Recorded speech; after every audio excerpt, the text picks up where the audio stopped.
Assalamualaikum warahmatullahi wabarakatuh. Selamat pagi rekan-rekan semua. Selamat berjumpa kembali di mata kuliah pemrograman web ya. Berikut adalah video pengganti ya teman-teman ya, penjelasan untuk teori. Mohon maaf sekali ya kalau baru ini ya, sebelum praktikum baru bisa share ya. Nah, untuk topik kita di pertemuan 12 terkait dengan bagaimana kita akan nanti menghubungkan database MySQL dengan PHP. Nah, untuk outline pokok bahasan kita yang akan kita pelajari di dalam topik 12 ini, yaitu yang pertama terkait kita mengulas kembali untuk MySQL ya. Kemudian yang kedua menghubungkan PHP dengan MySQL. Kemudian nanti rekan-rekan akan membuat database, kemudian membuat tabel ya. Kemudian melakukan insert, select, update, dan delete. Selanjutnya, teman-teman mengimplementasikan ya pembuatan CRUD atau create, read, update, dan delete.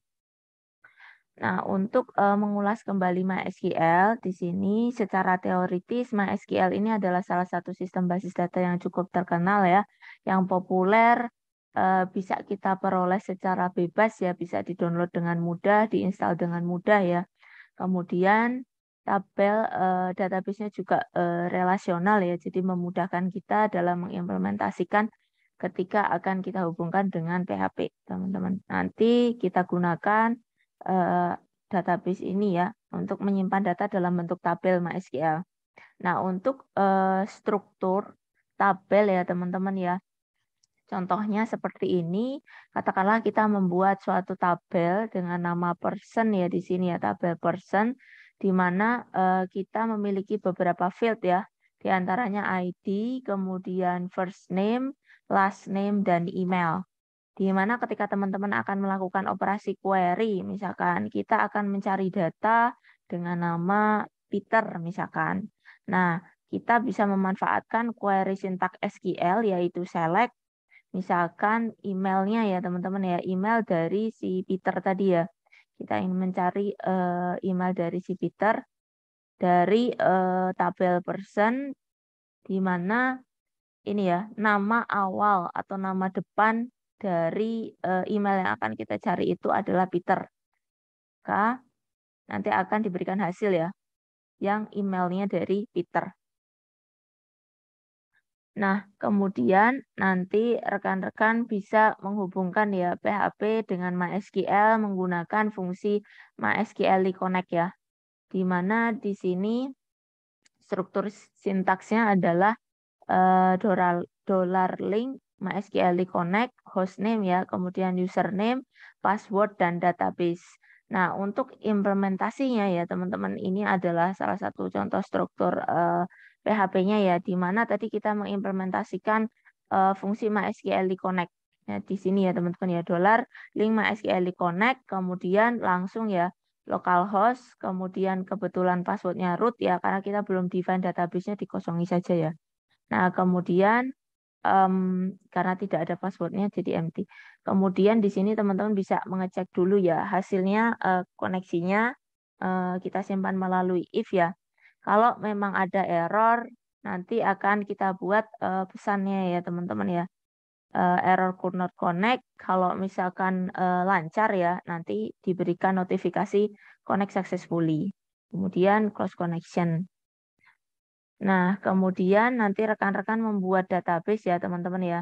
Nah, dengan menggunakan sintaks yang seperti kita kenal ketika kita membuat database di dalam MySQL ya, dalam SQL. Di command line SQL, teman-teman menggunakan sintaks ada create ya. Sintaks yang kita gunakan untuk membuat database adalah create database. Kemudian kita implementasikan nih teman-teman ya dengan struktur yang serupa dengan yang tadi ya. Misalkan di sini teman-teman ya. Nanti teman-teman menggunakan sintak tadi aja nggak apa-apa yang sudah dibuat ya. Nah, kemudian ini untuk mengetes koneksinya aja teman-teman ya, yang di atas ya. Kalau misalkan ada error nanti akan dimunculkan di sini ya. Itu kemudian tadi yang nanti misalkan suksesnya memang tidak dimasukkan ya, tapi langsung fokus ke dalam pembuatan database-nya ya. Di mana untuk pembuatan database-nya nanti kita masukkan di dalam variabel SQL. kita define dulu variabel SQL. Kita masukkan sintaksnya ya, create database ya, demo. Kemudian teman-teman munculkan ya pesannya ya teman-teman ya nanti. Jadi kalau misalkan nanti database-nya sudah dibuat ya teman-teman ya, akan ditunjukkan pesan sukses kalau misalkan ada masalah ya dengan pembuatan database-nya dibuat pesan errornya. Kemudian membuat tabel. Dengan membuat tabel ini kita mengimplementasikan kode serupa ya dengan SQL yaitu create table. Untuk create table sama ya, kita mengirimkan fungsi ke MySQL query sama dengan yang ini teman-teman. Yang ini ya MySQL query untuk yang create database tadi. Jadi kita implementasikan di sini teman-teman ya, di mana nanti kita tulis dulu query-nya teman-teman ya di sini. Jadi sebenarnya membuat tabel di MySQL pun teman-teman kalau ini adalah cara yang kita gunakan ketika teman-teman membuat tabel tetapi menggunakan PHP. Jadi ketika kita mengimplementasikan teman-teman akan menghubungkan ya MySQL dengan PHP, sebenarnya tidak melulu teman-teman harus membuat tabelnya di dalam PHP-nya. Ini adalah contoh ketika kita mengimplementasikan di dalam PHP. Tapi kalau misalkan teman-teman merasa nyaman menggunakan command line ya, langsung membuat gitu ya, itu bisa juga teman-teman melalui localhost phpMyAdmin untuk membuat tabel dan database-nya. Itu. Nah, di sini ketika kita membuat tadi langsung kita masukkan di dalam query-nya. Tadi kita berikan ini ya pesan error ya kalau misalkan ada masalah ya teman-teman ya. Ada error dari query kita buat pesan errornya ya. Nah, kemudian kita melakukan operasi insert. Untuk insert ini sama juga teman-teman ya dengan query yang kita gunakan di dalam MySQL. Nah, untuk query-nya teman-teman letakkan di sini ya SQL-nya. Insert into, katakanlah tadi ya tabelnya kan kita buat person. Kemudian ada tadi kan ini ya, maaf strukturnya saya belum bahas. Struktur tabel yang kita buat yaitu person di sini nanti teman-teman berikan ID, ID-nya not null ya karena kita set primary key. Sebenarnya primary key pun langsung biasanya define not null. Kemudian auto increment, kemudian teman-teman tentukan kolom kedua yaitu first name varchar 30 not null, last name varchar 30 not null, dan email ya varchar 70 not null unique. Nanti setelah teman-teman membuat tabel, kita isikan ya datanya, tetapi karena tadi untuk ID sudah auto increment, kita langsung masuk saja kepada kolom berikutnya, yaitu first name, last name, dan email. Dengan katakanlah kita mengetes satu value dulu ya, Peter gitu ya, Peter Parker, kemudian emailnya. Nah, kemudian kita berikan ini ya, handling errornya. Kemudian teman-teman bisa melakukan insertion atau insert lebih dari satu. Kalau ini kan tadi baru satu data ya. Nah, bisa insert multiple value atau beberapa baris gitu ya ke dalam tabel. Jadi strukturnya sama teman-teman, tapi tinggal value-nya seperti kalau kita input di dalam command line ini ya. Command line atau terminal di dalam MySQL ya. Nah, nanti langsung aja teman-teman ya, pakainya di koma saja. Kalau tadi kan baru input satu data ya. Jadi value saja, nah nanti bisa diberikan koma ya teman-teman ya.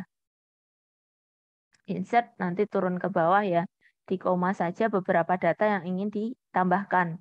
Nah, kemudian kita membuat dulu teman-teman ya. Setelah kita tadi melakukan insert teman-teman. Nah, kita kan sudah membuat tabel beserta isian datanya ya. Yang ini teman-teman tadi kita buat di awal ya. Nah, data ini ya Peter bla bla bla sampai dengan data kelima.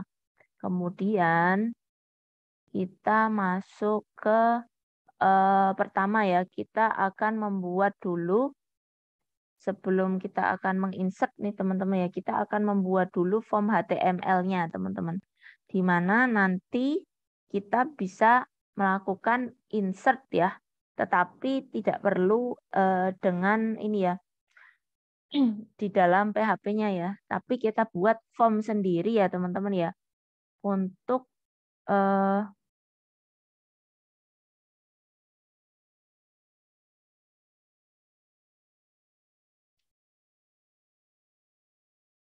Ya, kita buat form dulu teman-teman ya di sini untuk melakukan insertion ya.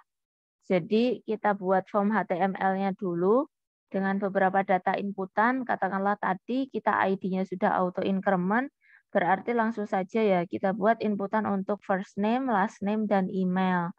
Nah, dari form inputan ini nanti eh, kita akan simpan ya teman-teman ya.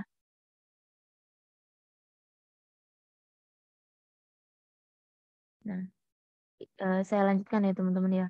Ini adalah sintaks ketika kita akan membuat pertambahan data tetapi melalui satu form. Jadi kita buat dulu formnya, di mana nanti form ini akan merujuk pada halaman PHP yang lainnya ketika nanti akan memproses insert-nya ya di dalam insert.php. Jadi kita buat dulu form untuk input-nya ya teman-teman ya. Nah, di sini tadi ya 3 datanya ada first, last, dan juga email. Nah, kemudian sebentar. Nah, teman-teman bisa nih mengambil dan memasukkan form data ya tadi ya. Jadi kita akan membuat insert.php-nya, teman-teman ya. Jadi dari data yang telah diinputkan di sini ya. Nah, ini kan tadi sudah diberikan ini ya keterangan ya teman-teman ya masing-masingnya. Nah, dari data ini ya masing-masingnya berdasarkan namanya nanti akan kita inputkan teman-teman ya. Nah, di sini menggunakan insertion tadi ya, menggunakan query. Jadi dari inputan tadi kita pakai ini ya. Ketika nanti si user submit ya form dari HTML ya nanti akan dikirim ke insert PHP, di mana akan mengambil ya menggunakan variabel $_request ya. Nanti untuk menambahkan catatan untuk melakukan insertion teman-teman di dalam database-nya teman-teman. Jadi menggunakan tadi ya $_request dari data yang ada di HTML tadi atau mungkin data di tampilan yang sudah kita buat tadi, kemudian kita insertkan di dalam database-nya. Ya. Kemudian nanti teman-teman bisa melakukan operasi select ya di sini. Nah, selanjutnya teman-teman kita akan melakukan select ya.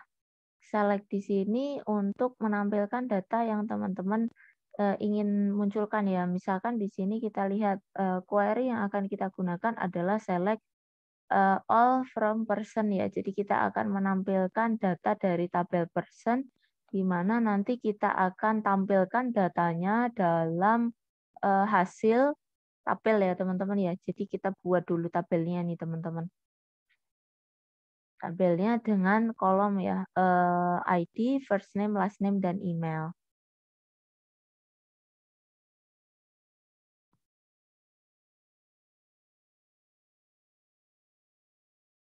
Selanjutnya, nah setelah tadi kita melakukan select all ya, menampilkan keseluruhan data, data yang akan muncul adalah seperti ini teman-teman ya.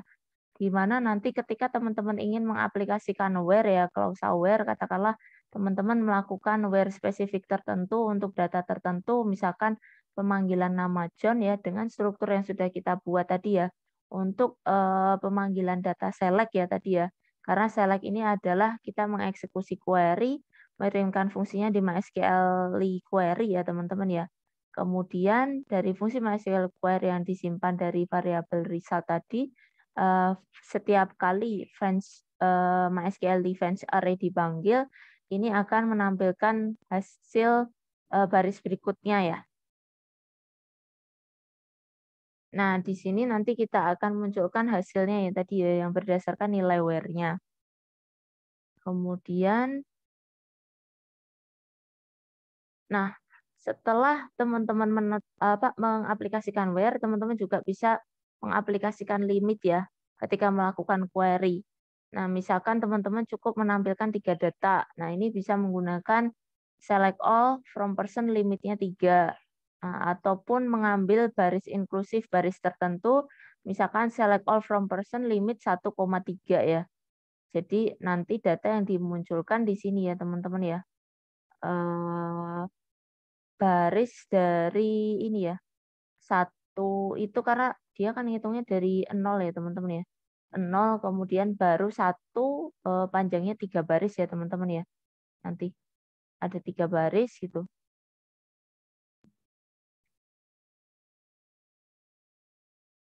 Nah, untuk yang limit 1,3 ini berarti nanti yang diambil adalah data kedua sampai data keempat ya, teman-teman. Karena 3 baris start dari satu, karena ngitungnya kan dari nol, nol, 1 dan seterusnya. Kemudian, sebentar. Nah, nanti teman-teman juga bisa ya mengaplikasikan select tapi berdasarkan order atau urutan.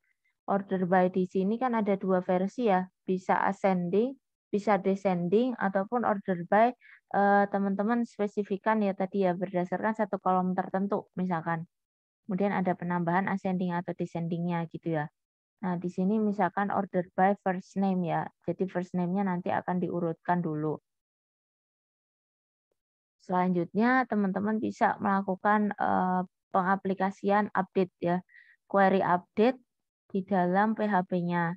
Jadi misalkan teman-teman melakukan update, kita update aja langsung di dalam variabel ini SQL-nya ya, update person ya.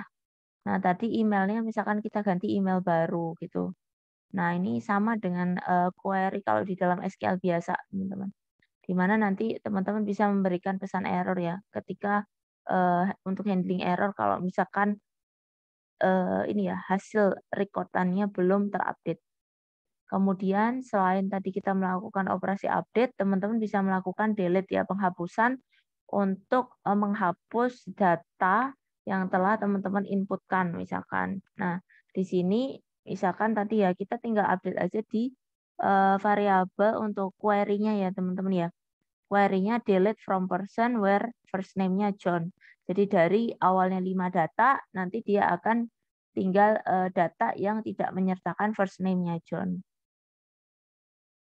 Nah, kemudian untuk aplikasi penerapan CRUD ya, create, read, update, dan delete, teman-teman nanti bisa membuat ini dulu ya, database, kemudian struktur database-nya bisa seperti ini teman-teman. Silakan ya database-nya mau membuat lewat PHP boleh ya dengan create dulu ya. Di sana tadi ya kita berikan satu sintaks dulu atau mungkin kalau simple langsung localhost PHP admin atau teman-teman mau menuliskan di terminal atau komen lainnya ini ya. MySQL ya. Jadi terserah teman-teman ya di sini opsi untuk membuat database dan tabelnya. Kemudian setelah itu teman-teman koneksikan ya database-nya ya dengan satu file baru kita membuat koneksi.php di mana isiannya adalah seperti ini ya. Servernya localhost, username-nya root, password-nya silakan nanti menyesuaikan di teman-teman. Kalau empty seperti ini saja. Kemudian database-nya kita pakai database universitasku. Selanjutnya nah, nanti untuk CRUD-nya teman-teman bisa membuat dulu ketika kita akan menambah data mahasiswa. Untuk view-nya seperti ini teman-teman, di mana view ini dihasilkan dari sintaks ini ya, tambah data mahasiswa, kita buat dulu ya untuk view-nya dengan beberapa sintaks ya, form-nya dulu ya, yaitu dengan inputan nama, alamat, nomor telepon, dan jenis kelamin. Kemudian nanti setelah teman-teman membuat tambah .php ya mahasiswa tambah .php, kemudian kita buat dulu file penyimpanannya. Jadi ketika nanti melakukan tambah ya, jadi ketika klik simpan gitu teman-teman nanti akan masuk ke sini ya teman-teman ya. Simpannya di sini ya. Nah ini value simpan ini nanti akan masuk ke sini teman-teman. Jadi ketika datanya nanti disimpan ya, teman-teman kita membuat mahasiswa simpan ya .php. Nah, di sini kita akan menghubungkan ya dengan koneksi PHP tadi, kemudian kita manfaatkan untuk menginputkan data di dalam database-nya dengan data yang sudah diinputkan berdasarkan ditambah tadi teman-teman. kan ada nama, alamat ya ini ya, name-nya kan nama, alamat, nomor telepon, dan Jekyll ya. Nah, di sini tinggal kita inputkan ya dengan variabel SQL-nya ya, insert mahasiswa, value-nya apa tadi ya, beberapa kolomnya ya. Kemudian ketika nanti kita telah mengimplementasikan simpan, maaf, simpannya nanti akan diberikan notifikasi teman-teman ya. Data telah tersimpan ya. Nah, kemudian nanti teman-teman mengimplementasikan bagaimana memunculkan data yang telah ditambahkan tadi ya. Nah, di sini teman-teman bisa membuat file mahasiswa data ya, mahasiswa strip data PHP, di mana kita membuat struktur dari tampilan ketika mungkin dalam bentuk struktur tabel ya teman-teman ya, lebih mudah untuk menampilkan data yang sudah kita inputkan tadi. Nah, seperti ini ya. Dengan sintaks seperti ini ya, nanti select all aja from mahasiswa. Nanti teman-teman buat untuk tampilan untuk ini ya, tabel yang untuk view, untuk menampilkan datanya. Nah, nanti setelah teman-teman buat, nanti akan ketika teman-teman mengklik ya mahasiswa data PHP, akan dimunculkan ya hasil data yang telah disimpan di dalam tadi database demo dengan tabel mahasiswa. Nah, ini akan dihasilkan seperti ini. Nah, kemudian teman-teman nanti bisa melakukan ini ya, pengisian di ini, aksi. Kodenya ditambahkan untuk edit dan hapus. Di mana untuk edit ya, ini adalah isian kodenya ya untuk mahasiswa edit. Nah, nanti dari mahasiswa edit ini kan tadi mengambil ya value dari masing-masing yang sudah diinputkan ya, nama, alamat, dan nomor telepon. Nah, kemudian dia akan menampilkan teman-teman data yang aslinya ketika akan dimunculkan ini ya halaman editnya. Kemudian setelah teman-teman membuat edit formnya ya, nah ketika kita katakanlah melakukan penyimpanan, klik simpan, operasi yang akan dijalankan adalah ini teman-teman ya, mahasiswa ubah.php. Jadi kita perlu membuat satu file tersendiri, jadi ketika diupdate, filenya terupdate dengan yang baru teman-teman. Nah di sini adalah sintaksnya ya yang kita gunakan. Jadi kita menggunakan sintaks SQL update teman-teman ya untuk mengupdate data-datanya ya dengan data-data yang baru. Nah, kemudian setelah tadi melakukan update, nah kita bisa mengisi ya yang ini aksi yang delete teman-teman. Nah, kita isikan untuk aksi yang delete atau hapus.